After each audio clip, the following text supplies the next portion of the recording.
like, how much weight is there? I'm like, I think it's 495 and I'm really trying to go to 500.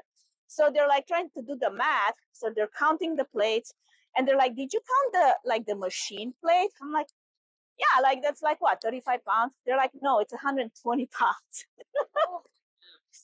So I was literally leg pressing way past, 500, but I didn't realize. So in my mind, I'm still working so hard to hit that one PR. So when they said that, I'm like,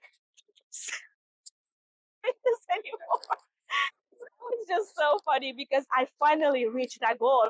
And I'm like, okay, good. I'm going to pass that 500. Now I can work towards, 575, whatever. So that's the feeling of the accomplishment that you get when you maybe hit that one significant summit, or maybe you achieve that one major business deal, or you close down one client that you've been working so hard for, right?